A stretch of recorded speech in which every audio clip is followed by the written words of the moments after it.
Bonjour à tous, je vous retrouve à Genève pour une nouvelle vidéo, ou plutôt pour la dernière vidéo sur mon road trip en vélo. Une vidéo épilogue pour faire un peu le bilan de ce voyage et également une vidéo FAQ pour répondre aux questions que j'ai reçues. Allez, on y va!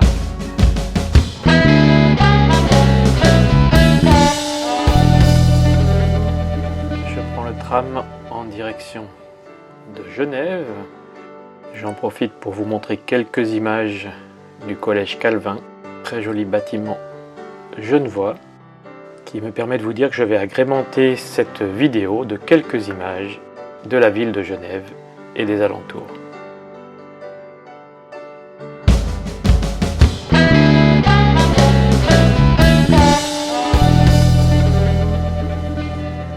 Dès mon retour de voyage avec Fatou, j'ai reçu un message de Christiane qui m'invite à manger au Bain des Paquis. Les Bains des Paquis, c'est un lieu incontournable à Genève, situé au milieu de la rade. Très content de retrouver Christiane et de discuter ce magnifique voyage que j'ai fait pendant plus de 2 mois. Les Bains des Paquis ont une exposition en ce moment sur la liberté, avec ces 3 hommes qui se sont battus au détriment de la leur pour que nous soyons libres. Et le 4e, je ne sais pas qui c'est. Peut-être vous le connaissez, mais moi je ne sais pas qui c'est. On finira cette soirée avec un superbe ciel absolument magnifique, avec ces nuages et ce soleil couchant.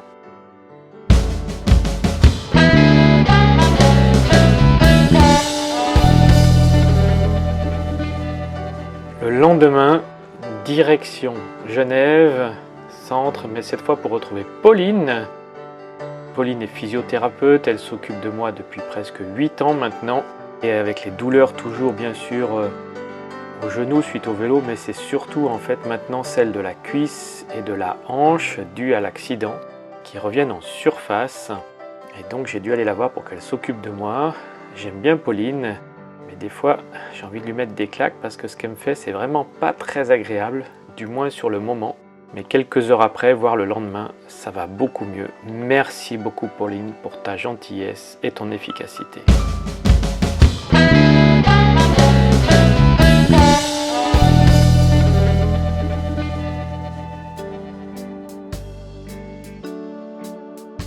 Une question qu'on m'a posée plusieurs fois, c'est comment as-tu fait pour trouver ta route ?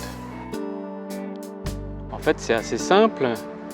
J'ai cherché les pistes cyclables, les traces GPX prévues pour les vélos au niveau européen. Et je vais vous donner les coordonnées d'un site internet. Je vais vous mettre le lien dessous. Depuis ce site internet, c'est possible donc de télécharger le fichier GPX. Il s'agit après d'ouvrir tout simplement avec une application GPX que vous trouvez facilement et gratuitement sur les fournisseurs d'applications. Attention toutefois parce qu'il y en a qui sont payantes, donc l'idéal c'est de prendre une qui est gratuite et qui peut être utilisée sans connexion. Bon, c'est assez facile à trouver, vous cherchez GPX dans votre fournisseur d'applications et puis vous allez le trouver tout de suite. Donc j'ai utilisé ça, ensuite télécharger la trace, et puis ensuite c'est tout bête, il suffit tout simplement de suivre la trace. Il y a un système, moi j'avais un système automatique en fait que je vous ai montré dans une des premières vidéos, et qui permet en fait de toujours savoir où on est et dans quel sens on va, afin de ne pas se tromper, parce qu'il y a certains endroits où c'est assez facile de se tromper, de partir dans le mauvais sens.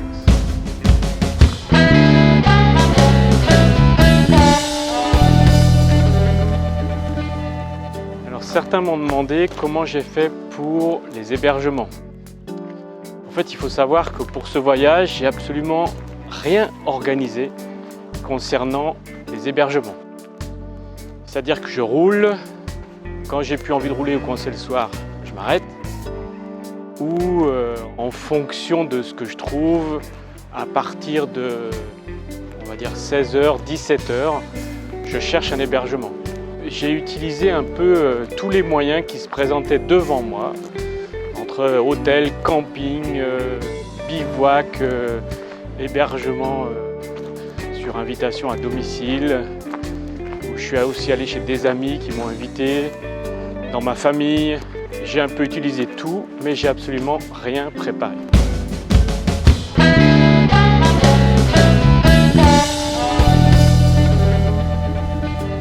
Alors une autre question, c'est comment gérer les imprévus? Ça c'est une bonne question parce que par définition les imprévus ne sont pas prévus. Et certains, et même beaucoup, parce que vous avez vu que je suis tombé souvent en panne, eh bien j'aurais aimé qu'il n'y ait pas ces imprévus. Donc c'est chercher une solution. Alors comment faire? Des fois chercher une solution, c'est ne rien faire du tout. C'est-à-dire se poser, temporiser, se donner un peu de temps. Et la solution vient toute seule. Mais d'autres fois, effectivement, il faut chercher. Alors, c'est qu'est-ce qu'on a autour? Est-ce qu'il y a une solution avec des personnes qui sont autour de nous ou pas? C'est ce qui s'est passé, par exemple, quand j'ai cassé l'axe de la remorque. Là, j'avais aucune solution. Pas d'amis à proximité. Bref, aucune solution. L'assistance ne voulait pas venir me chercher parce que j'étais en vélo. Bref, c'était assez compliqué. Et là, comme vous l'avez vu dans mes vidéos, eh bien, il y a Jean-Michel qui arrive et qui refabrique la pièce cassée. Donc certains diront c'est la chance, le hasard. Moi, je vois vraiment la main de Dieu, puisque j'étais en train de parler au téléphone avec un copain, Pierre en l'occurrence, pour lui demander qu'est-ce que tu as comme idée. Et il me dit, voilà, par Dieu t'envoie un ange, moi je vois pas d'autre solution.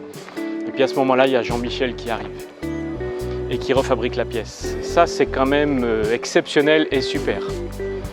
Après, bien pour les crevaisons, je me suis posé, j'ai réparé autant que faire se peut.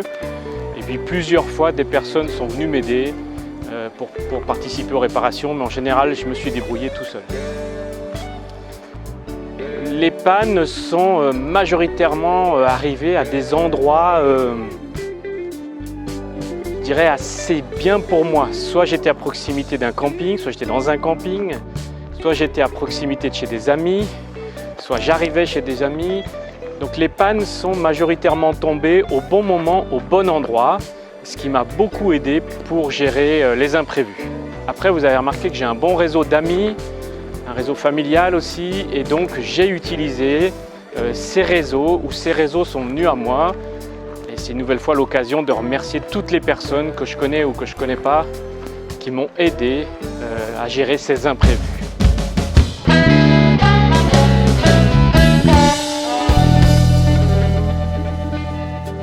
Alors, quelles personnes je recommanderais qui m'ont aidé pendant ce voyage? Alors, sans réfléchir, sans hésiter, j'en vois deux. Je citerai Rocco de Ifati. Sans lui, le voyage se serait arrêté dès que le circuit électrique du vélo a chauffé. Là, je voulais abandonner déjà. Et Rocco m'a vraiment boosté, encouragé, en me témoignant des voyages qu'il avait fait, des road trips qu'il avait fait, pour m'encourager et me dire voilà, on n'arrête pas, on y va et on va tout faire chez Ifati pour que le voyage continue, et il l'a fait. Vraiment merci Rocco, et je vous recommande les vélos Ifati parce que ce vélo a très bien fonctionné. Il y a eu un petit moment de chauffe, je ne sais pas très bien pourquoi, mais ce vélo a fonctionné parfaitement sinon. Le problème technique, c'était plus la remorque. Et vraiment, Rocco, c'est quelqu'un que je recommande. La deuxième personne, sans hésiter, qui m'a conseillé déjà quand j'ai grillé le circuit électrique, et puis une autre fois après, et qui a fait l'installation solaire, c'est Guillaume de Déclic Eco. Vraiment quelqu'un de très gentil, quelqu'un de très compétent, quelqu'un de serviable. Et je vous conseille, si vous voulez faire des road trips en vélo solaire, je vous conseille de prendre contact avec lui. C'est vraiment un professionnel, il sait de quoi il parle et il vous aidera à mettre sur pied votre voyage. Si je l'avais rencontré ou connu avant de faire ce voyage, eh bien, je n'aurais pas vécu toutes les galères que j'ai eues et l'optimisation solaire aurait été faite par Guillaume dès le départ. Donc merci Guillaume, et vraiment, je je vous recommande Déclic Eco.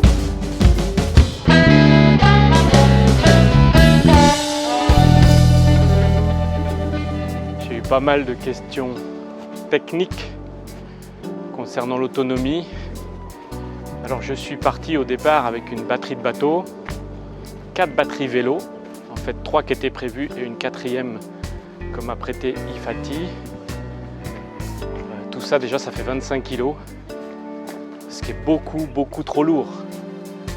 Donc la question c'est rajouter du poids pour ajouter de l'autonomie, sachant que le poids consomme de l'autonomie. Le calcul il n'est pas facile à faire, mais ce qui est sûr c'est que dès le départ ça ne fonctionnait pas.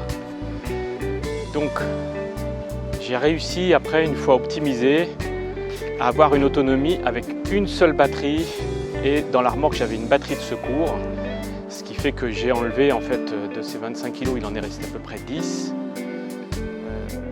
J'utilisais en fait avec une batterie et le panneau solaire qui fonctionne correctement, j'arrivais à peu près à une autonomie suivant les pentes, suivant le vent et suivant ma force de pédalage, à peu près à une centaine de kilomètres d'autonomie, des fois 80, mais plus généralement 100-120 en autonomie, ce qui est largement suffisant pour une journée.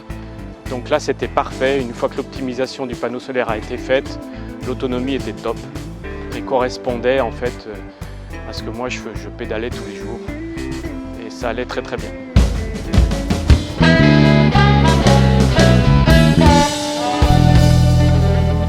Alors le poids de l'ensemble. C'est sûr que je suis parti trop lourd, pourtant 10 fois j'ai retravaillé le chargement de la remorque, le poids, mais je suis parti vraiment trop lourd, vraiment trop lourd.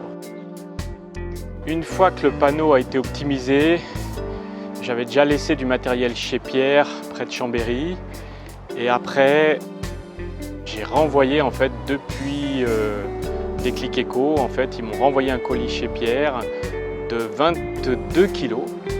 Donc j'estime à peu près le poids final à une centaine de kilos, tout compris, le vélo, la batterie dans le vélo, le chargement du vélo, la remorque, le chargement de la remorque et la batterie dans la remorque.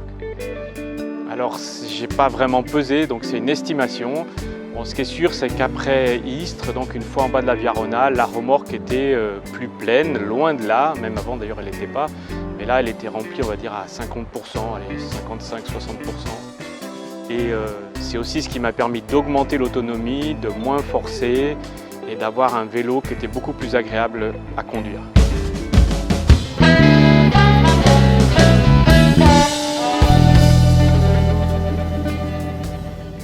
Alors plusieurs m'ont demandé les données, les caractéristiques plutôt mécaniques de Fatou. Alors en fait dessous toutes mes vidéos, il y a toujours en fait les informations de mes véhicules. Il faut lire en fait les notes, mais Fatou est un véhicule qui est vendu en Suisse et qui fait 500 watts. Sauf erreur, il me semble que cette puissance n'est pas autorisée en France. En tout cas, lorsqu'on est un touriste comme moi, oui, mais lorsqu'on veut acheter un vélo en France, il me semble que 500 watts n'est pas autorisé.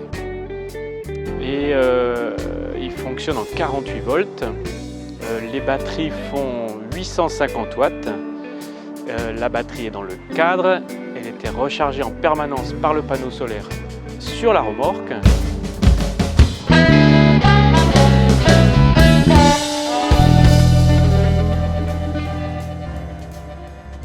Globalement, je suis assez satisfait de ce voyage.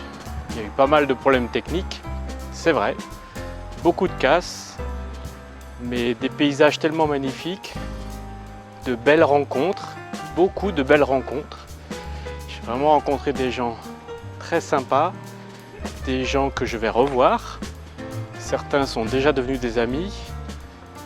Donc oui, je suis très satisfait de ce voyage, même si ça a été très difficile, même si j'ai failli abandonner plusieurs fois, et même si j'ai pas fait exactement ce qui était prévu puisque je me suis arrêté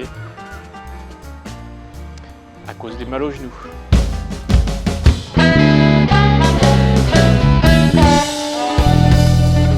On arrive au terme de cette vidéo, j'espère qu'elle vous a plu. Si tel est le cas, n'hésitez pas à la liker, bien sûr à vous abonner à la chaîne si ce n'est pas déjà fait. Merci également de me mettre un petit commentaire positif en dessous, constructif. Et vous pouvez également activer la petite cloche pour avoir l'information de la prochaine vidéo. Normalement, il y a une vidéo tous les vendredis après-midi. Et en ce moment, comme il y a pas mal d'activités, également le lundi après-midi. Donc une vidéo par semaine toute l'année et parfois, en tout cas en ce moment, et une également le lundi. Voilà, je vais y arriver. Je travaille sur la prochaine vidéo, en fait même sur les 2 prochaines. J'ai déjà commencé. Si tout se passe comme prévu, la prochaine vidéo, je vais faire le point sur le projet Sprinter. Plusieurs m'ont demandé et c'était prévu. J'ai commencé déjà cette vidéo pour vous donner des informations sur le projet Sprinter. Où est-ce que ça en est? Est-ce que ça avance? Est-ce que les dates sont respectées? Eh bien, vous saurez tout ça dans la prochaine vidéo. Alors, je vous dis à bientôt.